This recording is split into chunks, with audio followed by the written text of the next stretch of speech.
자, 그러면 세 번째 인물로 갈 텐데요. 이 사람도 지금 법정 구속이 돼서 우리가 이제 볼 수 없는 지경에 다다라. 네, 유동규 이야기하도록 하겠습니다. 8년 법정 구속이 됐어요. 사실 구형이 7년인가 나왔는데 그 선고가 8년으로 나오면서 이렇게 되는구나 싶었습니다. 그걸 법정 구속이 됐고 말씀드린 대로 요 재판 어떻게 보셨나요? 그러니까 일단은 이번 요 대장동 사건에 관한 이제 1심 판결이 나온 건데 우리 MC님 말씀해주신 대로 구형량보다 1년 더 높게 나왔어요. 네. 그리고 최종적 그 금원의 귀속지가 이제 유동규다라는 이제 그런 판단도 나왔기 때문에 바로 그것입니다. 그래서 이제 결론은 이게 이제 향후 뭐 오늘도 이제 국민의힘에서 계속 그 노래 부르고 있습니다. 재판을 재개해라라는 말도 안 되는 요구들을 좀 하고 있는데 이미 저 유동규 판결에서 나온 것만 보더라도 네. 저게 지금 유동규 쪽에서 사실상 어떤 돌발적인 행동들을 한 것으로 지금 보여지고 있기 때문에 이걸 가지고 자꾸 침소봉대식으로 그 이재명 대통령하고 연결시키려고 하는 그 논리는 1심 판결과는 맞지 않는다라는 생각이 들고 뭐 재판 재개에 대해서 한 말씀만 드리자면은 이게 얼마나 위험한 생각이냐면 우리 헌법에서 이미 대통령에 대한 불소추 특권을 규정을 하고 있는 데다가 2심의 고등법원에서 이미 그 규정에 따라서 재판을 정지시켜 놓은 거거든요. 네. 2심뿐만 아니라 1심도 그렇고 5개 재판부가 다 그렇게 했습니다. 그러면 지금 장동혁 대표를 비롯한 국민의힘 사람들은 그 법관의 독립을 흔드는 거 아닙니까? 자기들이 맨날 법관의 독립 얘기하는데 조이대만 독립이고 나머지 법관들의 그 독립은 침해해도 된다는 얘기입니까? 그게 아니잖아요. 네. 거기다가 제가 이걸 똑같이 해보면요. 윤석열 정권 3년 동안에 이재명 대통령이 당한 게 한두 개가 아니잖아요. 네. 그럼 역으로 지금 이재명 정부에서 이재명 검찰이 지금 국민의힘에 대선 나오려는 사람들 얼마나 많습니까? 장동혁, 한동훈, 이준석 싹 다 지금 고발당한 거 되게 많거든요. 네. 그거 다 기소하면 그 사람들 정계 은퇴해야 됩니까? 어허. 다 재판받고 1심 진행되고 있으면은 대통령이 만약에 한동훈이 당선이 돼도 그 재판 그럼 받아야 되는 겁니까? 어허. 그게 아니잖아요. 그러니까 이거를 자기들에게 적용하는 잣대와 이재명 대통령에게 적용하는 잣대가 너무 다르다. 맨날 내로남불하는데 본인들 얘기인가 봐요. 그렇습니다. 그래서 이번에 저는 그 재판중지법 저는 조이대 봉쇄법으로 불러야 된다고 얘기를 하고 있는데 이 자체도 지금 민주당이 바빠 죽겠는데 할 일 없어서 이 얘기한 게 아니라 지금 조이대 사법부 체제에서 김대웅 고법원장이 국정감사장에 나와서 엉뚱한 얘기를 했기 때문에 맞습니다. 거기에 대한 지금 대응책으로 나온 거다. 이 부분도 말씀을 드립니다. 마치 재판을 열 수 있는 것처럼 얘기를 열 그렇게 것처럼 했잖아요. 그렇게 네. 얘기를 했죠. 고등법원장이 그런 얘기를 하지 않았습니까? 네. 그럼 그 사람을 나무래야 되는데 오늘도 보세요. 이준석 이하 저쪽에서 지금 막 그 반정치에 이상한 얘기들을 하는 사람들 보면요. 그 원인에 대한 얘기를 아무도 안 합니다. 그냥 다 민주당에 대해서만 지금 비난을 거듭하고 있기 때문에 이런 것들이 설득력이 매우 떨어지는 부분들 아니냐라는 생각이 듭니다. 맞습니다. 그런 얘기를 재판도 마찬가지입니다. 사람들이 다 꿰고 있지 않아요. 그 희한하게 대장동이라 그러면 뭔지는 모르는데 뭔가 이재명과 관련이 있는 뭔가 꼬롬한 느낌이 들고. 그렇지. 어이. 그런 느낌을 피우려고 일부러 더 빤스 벗고 뛰는 언론이 저는 조선일보라 생각을 하는데 오늘 당장 나온 게 참 대단합니다. 사설인데요. 대장동 1당 1심 중형 이 대통령도 답해야가 사설입니다. 그러니까 지금 이재명이 어떠한 근거인지는 몰라요. 내용을 살펴봐도 그게 없어요. 없고 다만 이재명 대통령의 관여 여부로 이제 관심이 모아질 수밖에 없대요. 분위기만 계속 이렇게 있습니다. 입장을 국민 앞에서 밝힐 필요가 있다. 그러고 사설이 끝나요. 이런 식으로 가고 지금 조선일보에 또 어떤 게 일면에 떴나 지금 한번 확인을 해봤는데요. 법제처장인가 이재명 변호인인가 이재명 대장동 이 대통령 혐의 황당 또 감싸기 이런 식으로 또 냄새를 풍기고 있단 말입니다. 그게 보면요. 그 재판에 대해서 이야기를 좀 해보자면 지금 왜 여야가 다른 얘기를 내놓고 있는가에 있어서 딱 한 가지 표현을 핀셋으로 보는 것 같은 느낌이 들더라고요. 바로 수뇌부 표현.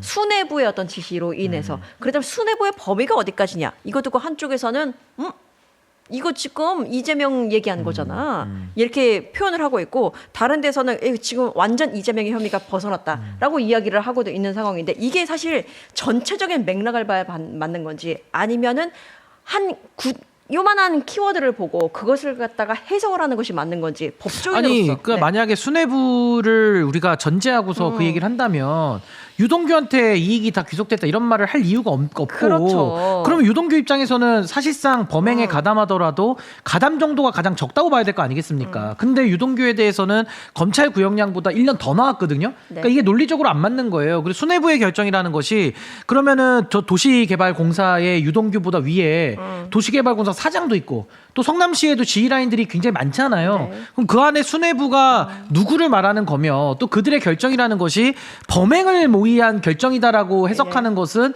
너무 그 협소한 그 소위 말해서 논리적인 입증 관계를 뛰어넘는 그런 주장이기 때문에 네. 저는 지금 이 1심 판결만 우리가 놓고 보자면 이거는 지금 유동규를 몸통으로 봐서 판결이 세게 나온 거기 때문에 저는 뭐 여기에 대해서 더 왈가왈부하는 것은 오히려 국민의힘이 원하는 프레임판 아니냐 그런 생각이 그러니까요. 듭니다. 지금 보면 수뇌부라는 표현에 지금 언론이 집중하고 있는데 우리가 아까부터 언론 얘기를 계속 하고 있었잖아요.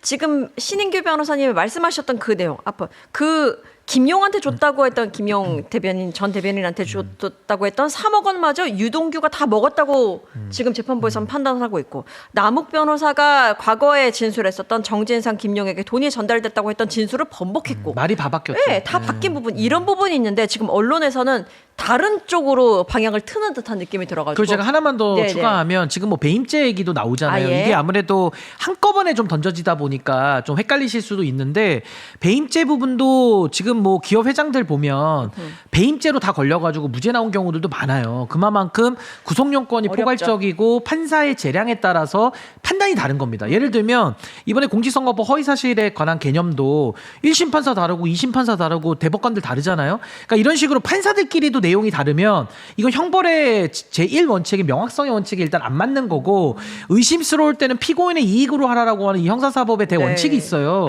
이런 관점에서 저는 그동안에 이재명 대통령을 검찰권 남용이라는 이 족쇄로 그동안 괴롭혀 왔었던 건데 그런 차원에서 저는 배임죄도 조금 한번 우리가 손볼 필요가 있다. 근데 배임죄를 아예 없애기는 우리가 어려우니까 배임죄를 폐지하면 형법에 사기죄가 있습니다. 사기죄가 요건이 좀 너무 빡빡해서 사실은 또 사기범들 잡기가 좀 어려운데 네. 배임죄를 폐지하는 만큼 그 공간을 채우는 차원에서는 사기죄의 요건을 좀 완화할 필요는 있겠다. 그러니까 이런 식으로 형벌 체계를 좀 가다듬는 그러면서 명확성의 원칙에 따라서 억울한 사람 안 만드는 아니 그런 나라를 만들으라고 지금 정치권에 권력을 주고 권력을 빨리 행사하라고 하는 건데 지금 이런 부분들이 다 뒤죽박죽이 돼가지고 뭔가 정리가 안 되고 있어서 저는 좀 배임죄 부분 사기죄와 연동해서 좀 손 좀 봐야 되고 공직선거법상의 허위사실 공표죄는 전 폐지하는 게 맞다. 아니 판사들마다 우리 3명이 판사인데 묘판사 다르고 기판사 다르고 그러면 심판사가 안 되지. 다르면은 그럼 누구 판사 랜덤 걸리냐에 따라서 정치 생명이 다 달라지는 거예요. 아니 그런 재판 어떻게 합니까? 맞습니다. 그러면 정관예우가 더 들어오죠.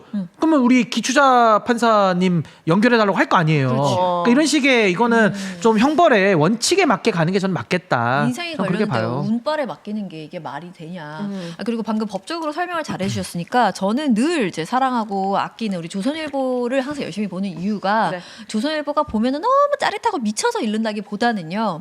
지금 국민의힘이 진짜 입 달린 놈들이 다 그냥 하고 싶은 말을 다 떠들어댑니다. 그래서 도대체 얘네는 자기네끼리 회의도 안 하나 싶을 만큼 다 각자의 주장을 던지기 맞아요. 때문에 조선일보가 보다 못해서 자 야 이거 근거로 삼아 이렇게 하나씩 던져줍니다. 그래서 아까 말씀드렸지만 홍준표가 철학이 없는 정치인이라서 도대체 어디로 향할지 무슨 선택을 할지 우리가 알 수 없는 것처럼 지금 국민의힘은 도대체 어떤 소리를 할지를 모르는 상황이잖아요. 그래서 두 가지로 보면 되는데 하나는 국민의힘은 아예 가상의 세계에 존재하는 우리가 볼 때는 말도 안 되는 극우 세력들이 원하는 주장을 하는 파 있고 네. 그리고는 조선일보가 던지는 근거를 주워 삼겨서 그 다음에 던지는 사람들이 있을 겁니다. 그러면 이 사람들 대한 세상에 살고 있는 이 사람들 우리 어쩔 수 없어요. 이 사람들 버리더라도 조선일보를 미리 보고 얘네가 어디로 갈지를 예상을 해야 대처할 거 아닙니까?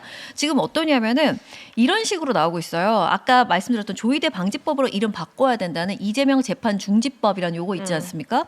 요거에 대해서 사설을 내면 오늘 딱 12시 자정 때 될 때 그때 나온 게 뭐냐면 대장동 유죄 판결 나자 민주당 재판중지법 재추진으로 나옵니다. 그러니까 민주당을 막 비판을 해요 사설에서. 그게 오늘 이제 자정 딱 되자마자. 근데 왜 김대웅은 비판을 안 해? 나 그게 이상해. 김대웅 구호본장이 먼저 이걸 시작했는데 그것이 그 사람은 비판을 안 해. 조선일보니까 조선일보가 그렇습니다. 근데 저 조선일보가 지금 1시 3분에 낸 기사에 뭐라고 했냐면 그 비판했잖아 민주당. 네. 너 그러지 말아라 했잖아요. 그래서 민주당에서 뭐라고 했냐면 알겠다. 이재명 재판중지법 추진하지 않겠다라고 했어요. 그랬더니 조선일보에서 뭐라고 했냐면 하루 만에 입장 뒤집었다. 그냥 로직에 보면 욕하기 위해서 존재한다. 아 그러니까 맞습니다. 그냥 샌드백이에요. 샌드백. 그래서 제가 안 그래도 우리 기 선생님 말씀에 좀만 살을 붙이자면 전 여기서 지금 뭐 이재명 대통령께서 말씀을 하긴 좀 어렵잖아요. 본인 당사자기도 하고 행정부에서 이런 얘기를 하기는 또 상권분립의 원리가 있으니까 저는 민주당이 정말 이 내란을 정리하고 또 지금 여러 가지 그 검찰권 남용의 어두운 역사를 우리가 정리를 해야 되는데 저는 제발 부탁드리지만 인적 청산을 먼저 해야 된다. 인적 청산 없는 혁신은 없어요. 아니 아무리 어떤 좋은 제도 갖다 놔 보십시오. 윤석열이가 내란 안 했겠습니까? 어떤 제도를 갖다 놔도 인적 청산이 없으면은 또 어그러지거든요. 네. 그러니까 저는 인적 청산 좀 빨리 좀 제발 해야 되는 부분이 있고, 두 번째는 자꾸 이번에는 또 보니까 오늘은 또 법원 행정처 개혁을 또 들고 나왔던데, 이렇게 너무 전선을 넓히면은 우리도 지금 내용이 정리가 안 되잖아. 너무 헷갈리잖아요. 그러니까 행정처 얘기도 나왔었어요. 오늘 또 법원 행정처 개혁을 또 들고 나왔는데, 이제 이렇게 가면 법 왜곡죄에 이어서 이제 또 행정처까지 들고 들어가니까 정리가 안 됩니다. 그러면 지금 해야 될 일을 우리 기추장님 말씀대로 뭘 해도 샌드백이잖아요. 그럼 우리는 반대로 뭘 해도 원칙으로 돌파하는 거예요. 네네네. 원칙으로 돌파할 때는 우선순위가 있어야 되고 지금 가장 시급한 거를 해야 되는 겁니다. 다 할 수가 없어요. 네. 그럼 저는 거기에 해당되는 것이 여러 개 복잡하게 할 것이 없고, 이 조이대 봉쇄법이라고 하는 이 국민주권을 해하려고 하는 사법의 내란, 이 부분에 대해서는 누가 봐도 조치가 필요하잖아요. 그러니까 이런 부분들을 좀 우선적으로 해낼 필요가 있다. 그리고 인적 청산 부분도 전 반드시 좀 민주당이 신경을 써야 된다. 이거 안 하고서는요, 아니 말은 다 해놨는데 이거 뒷수습 어떻게 합니까? 그럼 아무것도 안 된다? 그러면 그 현존하는 위협은 남아 있잖아요. 그럼 그 국민들의 마음을 누가 안심시킬 겁니까? 아 근데 현존하는 그 전선을 넓혀서 이것도 우리가 개혁하고 말은 좋잖아요. 네. 근데 진짜 무서운 게 뭐냐면 그렇게 전선을 넓히면 얘네끼리 뭉칩니다. 근데 거기서 멈추냐? 아니에요. 반격을 시작합니다. 그래서 윤석열이 대통령 된 거예요. 그러니까 정면 돌파가 중요해요 지금은. 아예 이렇게 다 개혁한다 하지 마세요. 그냥 하나 딱 짚어서 조지는 걸 걔가 보여줘야지. 죽을 때까지 조져. 주유소 습격 사건. 그래, 그게 한 핵심이에요. 놈만 조져. 한 놈만 패면요, 나머지도 정리되는 효과가 그렇지. 있어요. 이거 전선 넓히면 말씀하신 대로 그 전선에서 배제되는 사람들이 다 뭉쳐버립니다. 이게 굉장히 정치적으로 구도가 안 좋아요. 그러니까 한 놈만 패서 성과를 내면 오히려 그 효능감을 기반으로 단계적으로 갈 수 있어요. 단계적으로 가야지 모든 걸 다 하겠다? 모든 걸 못하는 거랑 똑같은 맞아요, 얘기입니다. 맞아요. 그러니까 그리고 도래 저는 당합니다. 조금 더 지금은 아까 말씀하신 대로 뭐 김현지 부속실장 얘기도 나오면 나와서 뭐라 그래, 안 나오면 안 나온 대로 뭐라 그래. 그러니까 이거는 상종할 필요가 없이 그냥 원칙대로 가는 거예요. 맞아요. 원칙대로 가서 김현지 부속실장이 나와서 그냥 답변하고 끝내면 될 일이에요. 그냥 원칙대로 하면 되고, 지금 이 이재명 대통령 관련된 사건도 누가 봐도 이거는 고등법원의 기존 판결과 지금 뒤집는 행동을 사법부가 여러 차례 공언하고 있거든요. 그걸 강조하면서 조이대 사단을 봉쇄한다. 거기에 누가 반대할 수 있습니까? 논점을 글로 가야지. 그렇지. 이걸 너무 그 제도로 확산을 시켜가지고는 오히려 저쪽에 공격하는 사람들에게 네. 좀 빌미만 더 줄 수밖에 없다. 아, 동의합니다. 좋습니다. 좋습니다. 아 오늘 굉장히 뜨겁게 가지고 네. 지금 막 이 조이대 얘기 나오고 민주당한테 따끔하게 한번 얘기도 하시고 이렇게 한번 알차게 꼬매봤습니다. 좋습니다.